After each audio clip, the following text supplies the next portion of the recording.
Hi hello friends అందరికీ నమస్కారం.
ఏమేమి తీశారో నాకు తెలియదు కానీ నిజానికి మన వైజాగ్ విశాఖ జిల్లాలో చాలా సినిమా షూటింగ్ చేశారు. ఒకటని కాదు రెండని కాదు, కానీ ఏం చెప్తాం, చాలా చేశారు.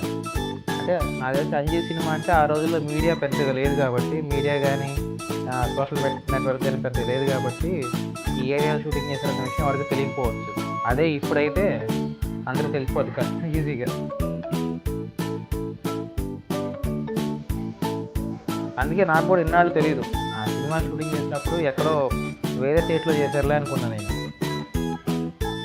కానీ మొత్తం ఇక్కడే, మన దగ్గరే. సపోజ్ పుష్ప సినిమా షూటింగ్ చూశారు మీరు, అది కూడా గుడిసె అనే ఏరియాలో చేశారు. ఇక్కడే అనమాట. అది కూడా అంటే ఇటు నుంచే ఈ దారిలోనే వచ్చింది. అది కూడా కాకపోతే వేరే రూట్లో వెళ్ళాలన్నమాట. మనం ఆ రూట్లో వెళ్ళలేదు, ప్రస్తుతానికి వెళ్ళలేదు. కానీ పుష్ప సినిమాలో కొన్ని సీన్లు ఇక్కడ సెట్టింగ్ వేసి చేశారని చెప్తారు. అది కూడా మన నెక్స్ట్ అదే అనమాట వచ్చేది. అసలు ఈ కొండలు ఇవన్నీ మర్చిపోయి అభివృద్ధి కావట్లేదు. అది ఇంకో 2 రోజులు ఇక్కడే ఉందాం అనిపిస్తుంది. సరే మొత్తం రాక వచ్చింది కాబట్టి మనకు అలాగే అనిపించింది. ఇక్కడ వాళ్ళకేమో హైదరాబాద్ నచ్చింది, మనకి ఈ ఊరు నచ్చింది, వీళ్ళకేమో హైదరాబాద్ నచ్చింది. అంత తేడా.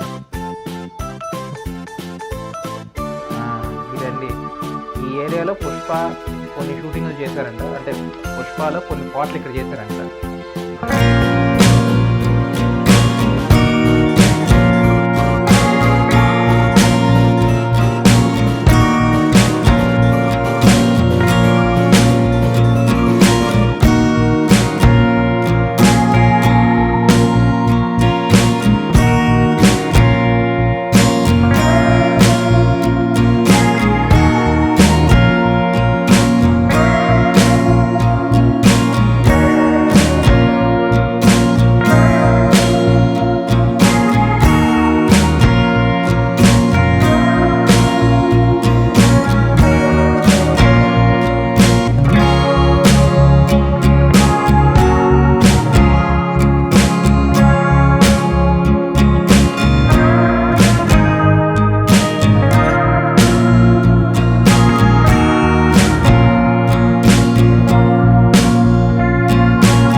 మన పక్క నుంచి వీడియో తీస్తే అది లీక్ అయిద్దని భయపడతారు కదా.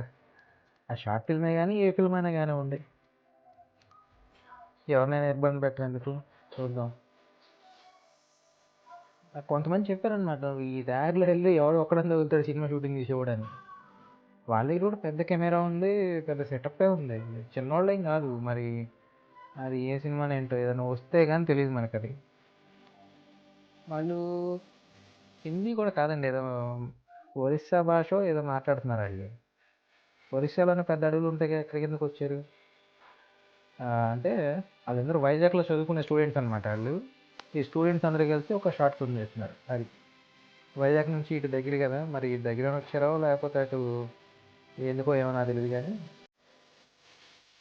సరదాగా అరకు ఇవన్నీ కలిసి షూటింగ్ స్పాట్ పెట్టుకుని ఉంటారు.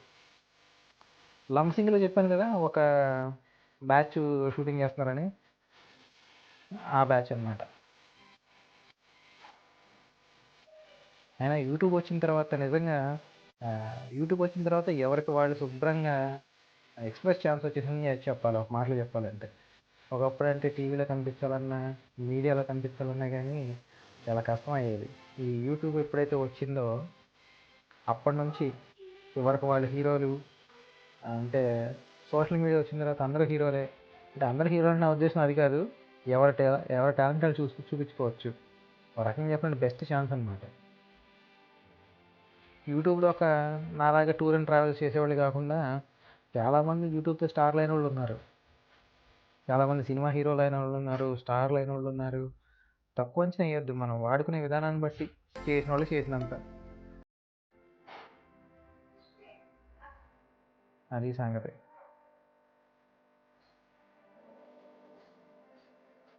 కాబట్టి యూట్యూబ్ క్రియేటర్స్ అందరికీ ఆల్ ది బెస్ట్.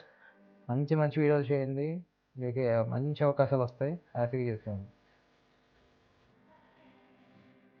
అదనమాట. నాకు ఇక్కడ టీ తాగాం, ఈ లోపలికి వెళ్దాం. షూటింగ్ చేసే బ్యాచ్ ఇక్కడే ఉన్నారు, మరి వాళ్ళు ఏమంటారేమో కానీ వీడియో మాత్రం తీయనులే, కానీ జస్ట్ చూపిద్దామన్నా ఒప్పుకోవట్లేదు వాళ్ళు. ఇక్కడ అనమాట వెనకాల అక్కడ బస్సు ఆగింది, బస్సులో వాళ్ళు షూటింగ్, అదే బస్సులో వచ్చి అందరూ షూటింగ్ చేస్తున్నారు వాళ్ళంతా. అడిగితే ఏదో సాంగ్ షూటింగ్ అని చెప్పాడు. అయినా ఈ అడవిలో నిజంగా షూటింగ్ చేయొచ్చు, తప్పే ఉంది. మంచి కెమెరా ఉండి మంచి ఇది ఉంటే కానీ, టెక్నికల్గా అడ్వాన్స్గా ఉంటే మాత్రం ఇదేంటి ఈ ఏరియాలో ఇస్తే స్విట్జర్లాండ్లో తీసామని చెప్పుకోవచ్చు, అంత బాగున్నాయి ఈ రోజులు. గ్రీనరీ చూసేది, ఏం చూస్తారు జనం? మంచి లొకేషన్స్. ఆ సినిమా తీయడానికి ఏం కావాలి? మంచి లొకేషన్ కావాలి, మంచి ప్లేస్ కావాలి, అంతే కదా. ఇదన్నమాట. ఈ పైకి వెళ్ళి అక్కడ షూటింగ్ చేస్తున్నారు వాళ్ళు. సౌండ్లు ఏమి చోట నేనే తీసిన సౌండ్లు వద్దులేండి, మళ్ళీ బాధపడతారు ఎందుకు. ఆల్ ది బెస్ట్ బ్రదర్, మీ ఇష్టం షూటింగ్ చేసుకోండి, మీ సినిమా 100 రోజులు ఆడాలి పోండి. యూట్యూబ్లో మంచి మీ పేరు రావాలి మీ అందరికీ. మాలాంటి చిన్న యూట్యూబర్లు కోరుకునేది అంతే కదా, ఎవరికైనా మంచి పేరు రావాలి. అదన్నమాట. మొత్తానికి హ్యాపీగా ఒంటరిగా ప్రయాణం బయలుదేరి ఇంతమందితో ముగుస్తుందన్నమాట. ఇంతమంది ఫ్రెండ్స్తో, ఇంతమంది పరిచయాలు, అనుభవాలతో ముగుస్తుంది. వీళ్ళందరూ మనకి ఎన్ని రోజులు గుర్తుంటారో, ఎంతసేపు గుర్తుంటారో తెలియదు, కానీ గుర్తున్నప్పుడు మనం గుర్తున్నంత వరకు మాత్రం చాలా బెస్ట్, చాలా హ్యాపీ.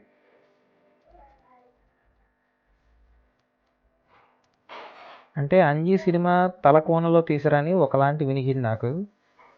ఇక్కడ కూడా జనాలు చెప్పడం వల్ల మరి తీస్తే తీసి ఉండొచ్చు, నాకు పూర్తిగా తెలియదు. ఎవరికైనా తెలిస్తే కామెంట్ చేయండి, చాలా హ్యాపీ. అంటే చిరంజీవి సినిమాలు చాలా షూటింగ్ చేసి ఉంటారులేండి, అందుకే అలా చెప్పారు. కానీ అదే ఆ ఒక్క సినిమానే కాదు, చిన్న పెద్ద సినిమాలు చాలా చేశారంటే ఇక్కడ. ఈ పక్కన చూస్తున్నారు కదా, ఇదంతా లోయ అనమాట, ఆ కింద అదంతా చూస్తే ఏం అర్థం కాదని చెట్టు కనపడతాయి, అందుకే వెళ్ళిపోతున్నాను. చూసారు ఎలా ఉందో.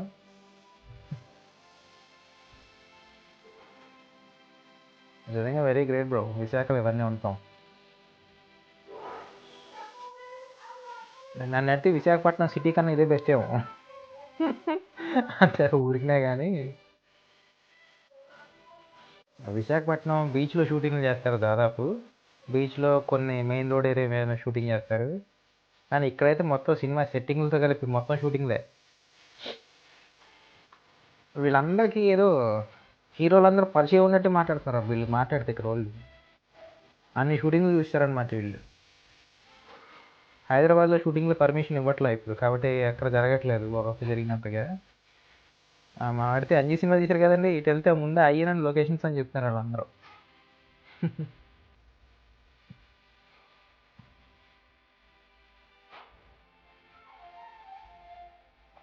ఏమైనా పడుకొని నిద్రపోతే ఇవన్నీ నైట్ కల్లోకి వస్తాయి. భలే హ్యాపీగా నిద్ర వచ్చింది పదండి. ఈ దారకొండ ఫారెస్ట్ దారాలమ్మ తల్లి దగ్గరికి వచ్చామంట. చూద్దాం, జనం ఎవరు ఉండరు నాకు తెలిసి. అయితే ఏంటి చూద్దాం. ఆ సినిమాలో ఈ గుడి ఉందో లేదో నాకు తెలియదు, కానీ లేదనుకుంటా. కానీ వచ్చేసాం మన గుడి దగ్గరికి అనుకున్నట్టుగా, జనాలు ఎవరు లేరు. లోపలికి వెళ్దాం. వచ్చామండి, ఇదన్నమాట మన టెంపుల్. అంటే బేసిక్గా ఇప్పుడైతే ఇలా ఉంది, కానీ మామూలుగా సీజన్లో అయితే ఫుల్ జనం ఉంటారు. 2 కిలోమీటర్లు ఉంటారు జనం. సీజన్ ఎప్పుడు ఏంటో మరి నాకు అంతగా తెలియదు. ఎవరైనా చూస్తే దాన్ని కామెంట్ చేయండి. ఈ గుడి కూడా చాలా ఫేమస్ అని చెప్పారు అందరూ చాలామంది. నిజమే, ఇంత పెద్ద అడవిలో కూడా దాని గుళ్ళు ఉండటం అంటే నిజంగా ఫేమస్ అయితేనే ఉంటాయి. ఏదో దీని వెనకాల స్టోరీ ఉంటుంది నాకు తెలిసి ఖచ్చితంగా. నాకు పూర్తిగా తెలియదు.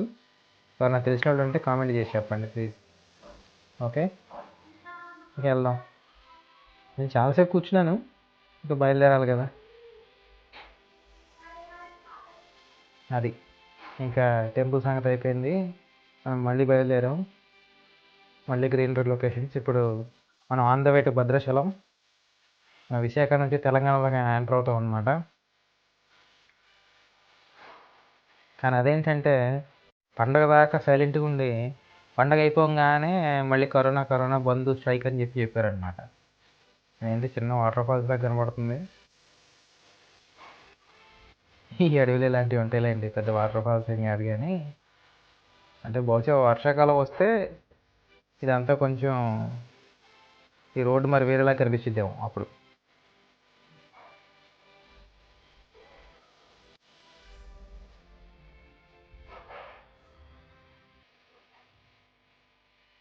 ఇంత పెద్ద కొండ ప్రాంతంలో ఎక్కడ వర్షం పడినా ఎక్కడ నీళ్ళు ఉన్నా ఇలాగే వస్తూ ఉంటాయి. దాని వాటర్ ఫాల్స్ అని ఏమంటాం, కానీ ఏదో అంతే. తిరుపతి వెళ్ళే దారిలో కూడా అంతే కదా, కొండ ఎక్కుతున్నప్పుడు మధ్యలో అక్కడక్కడ నీళ్ళు కనపడుతూ ఉంటాయి, కొండ మీద నీళ్ళు వస్తూ ఉంటాయి. ఇది కూడా అంతే అనుకోండి, ఇంకేముంది కానీ అందులో పెద్ద విచిత్రం.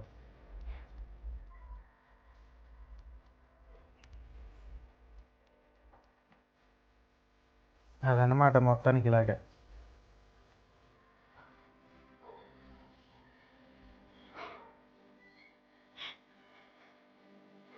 రోడ్డు కొంచెం దూరం బాగుంది, కొంచెం దూరం బాగాలేదు. అంటే పర్వాలేదు, కానీ రోడ్డు మాత్రం బాగానే ఉంది. ఇందాక మనం కొండ ఎక్కాము, ఇప్పుడు కొండ దిగుతున్నాం అనమాట. మొత్తం అంతా కొండ మీదే, ఊరు ప్లేస్ ఇదంతా.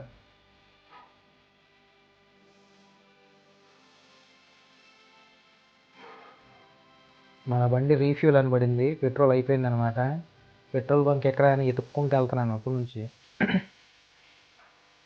పెట్రోల్ బంక్ దగ్గరలో ఎక్కడ లేదంట. కొండ దిగిన తర్వాత కానీ తెలియదు మనకి పెట్రోల్ బంక్ ఎక్కడ ఉందో ఏంటో. నేను అక్కడే చూసుకొని ఉండాల్సింది. అదేదో రోడ్డు మీదే కదా ఉంటాయిలే అని చెప్పి వచ్చేసాను అనమాట. ఇలాంటి కొండ ప్రాంతం వచ్చిందని ఇదని మనకు తెలియదు కదా. కానీ అసలు లొకేషన్ చూడేది కళ్ళు తిరిగే లొకేషన్. నిజంగా సినిమాలు చేశారంటే ఊరికనే కాదు, థ్రిల్లర్ దగ్గర నుంచి హర్రర్ దాకా ఏ సినిమానే చేయొచ్చండి ఇక్కడ ఒక మాటలో చెప్పాలంటే. ఈ రోడ్డు మీద ఇప్పుడు చూడు, ఈ టర్నింగ్లు కానీ ఇది కానీ.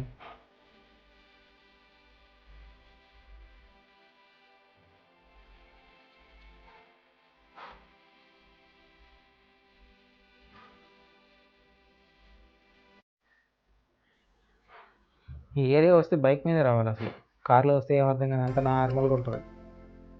ఏదో షెట్లు ఉన్నాయి, షెట్ల మధ్యలో పోతాం అన్నట్టు ఉంటుంది. కానీ అది నా ఉద్దేశం. అంటే కార్లో వచ్చేవాళ్ళు కూడా రావచ్చు, వద్దనేం కాదు కానీ.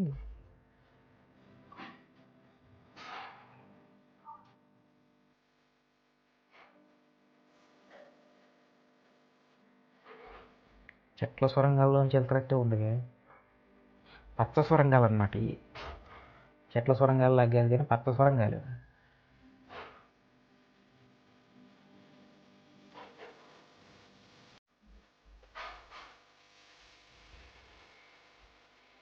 ఇంకా అలాగా గ్రీన్ వదిలేసి మెల్లిమెల్లిగా హైవే ఎక్కుదామండి ఇప్పుడు.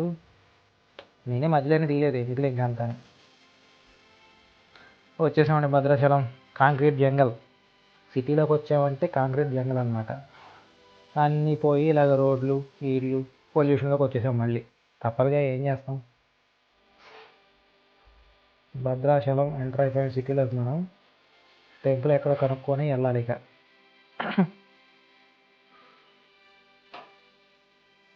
భద్రాచలం పేరు చెప్పగానే అందరూ రాముడి టెంపులే గుర్తొచ్చింది. రామాలయం తెలిసి ఉంటుంది. మనం దారి అడిగేసి వెళ్ళిపో, మనకు తెలియపోయినా కానీ.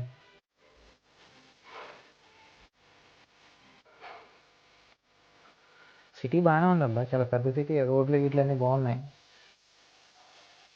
ఒకప్పుడు ఎలా ఉండేది తెలియదు కానీ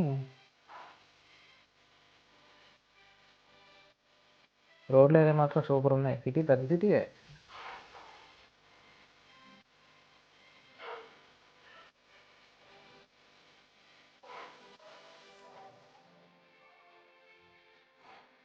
ఏమైనా కానీ గ్రీనరీ, షూటింగ్, అదే ఫారెస్ట్ లొకేషన్ మర్చిపోలేని ఎక్స్పీరియన్స్ నిజంగా. నేను మామూలుగా ఏంటంటే వైజాగ్ వచ్చి అరకు నుంచి మళ్ళీ వెనక్కి వెళ్దాం అనుకున్నా.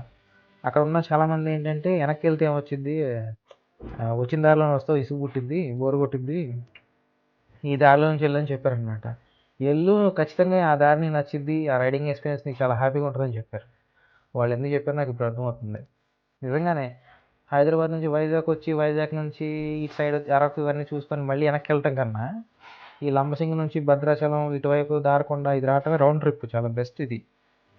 అసలు దారిలో మేము ఎక్కడ బోర్ కొట్టదు, ఏం కొట్టదు. ఒంటరిగా వచ్చినా సరే, ఫ్యామిలీతో వచ్చినా సరే ఈ ట్రిప్ నిజంగా చాలా బెస్ట్ అనమాట. రౌండ్ ట్రిప్ అయింది మీకు. టెంపుల్ దగ్గరికి వచ్చేసాం మనం. ఈ పక్కన ఈ గట్టు ఉంది కదా, ఇది గోదావరి అనమాట. ఇది మనం ఆ పైనుంచి కూడా వెళ్ళొచ్చు, కానీ ఇది రోడ్డు ఇట్లా ఉంది కదా అని. పుష్కరాలు వచ్చినప్పుడు ఇదంతా నిండిపోతారు, నడిచి వెళ్తారు అనమాట పైనుంచి అందరూ. అందుకని పుష్కరాల్లో నడిచే వాళ్ళ కోసం అది స్పెషల్గా పెట్టింది. అది మనకంటే రోడ్డు ఇక.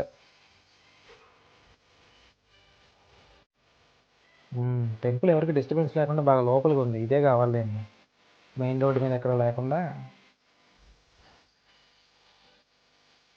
మెయిన్ రోడ్డుకి చాలా దూరం, ఒక 500 మీటర్స్ అలా ఉంటుంది. వెరీ హ్యాపీ అనమాట. టర్నింగ్ దిగేసి లోపలికి వెళ్ళాలి మనం. అది ఎదురు కనిపించేదే, ఇటు రావాలంటే.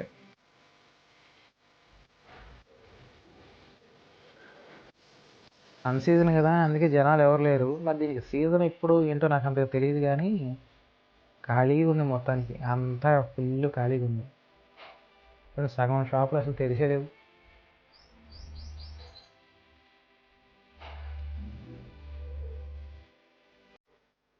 పండగప్పుడు ఫుల్గా జనం ఉంటారు, అసలు ఇసుకేస్తే రాళ్ళు అనుకున్నాను నేనేమో. వచ్చేసామండి టెంపుల్ దగ్గరికి. ఇదే టెంపుల్. అలాంటిది ఎంత ఖాళీగా ఉంటుందో నేనే చూడలేదు. ఇది ఫస్ట్ లుక్ అనమాట టెంపుల్.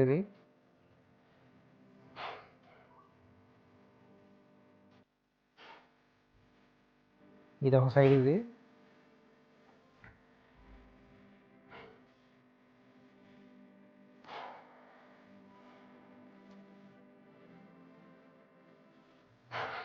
ఇటువైపే పెద్ద ప్లేస్ ఉంది, అంటే మెయిన్ ఎంట్రన్స్ అటువైపు అనమాట.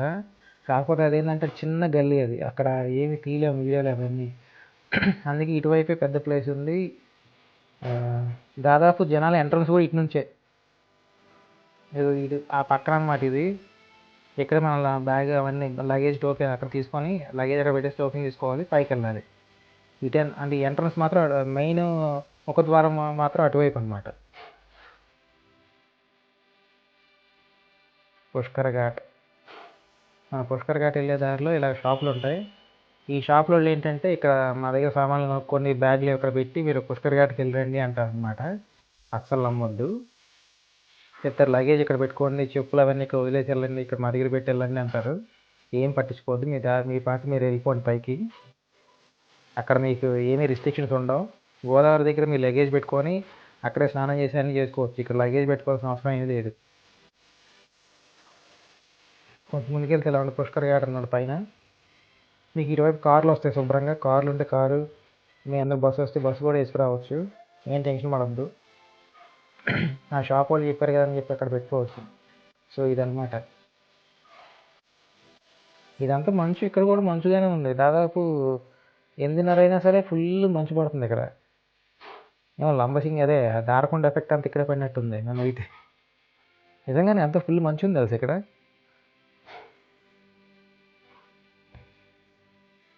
జనం ఏమంటే పుష్కరాల టైంలో వస్తే అసలు ఫుల్ బిజీ అనుకుంటా, ఏమాత్రం ఖాళీ ఉండదు అనుకుంటా.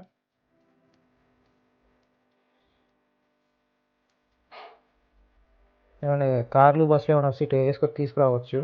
మరి పుష్కరాల టైంలో అయితే ఇది కింద వరకు వస్తున్నాయి. పుష్కరాల టైంలో అయితే ఎక్కడి వరకు వస్తారు రానిస్తారో ఏంటో తెలియదు, కానీ ప్రస్తుతానికైతే వస్తాయి. Okay, thanks friends. ఇంతే ఈరోజు మన వీడియో. మొత్తానికి ఫారెస్ట్గా అదిరిపోయింది. థ్యాంక్ యూ సో మచ్ చూసిన వాళ్ళందరికీ.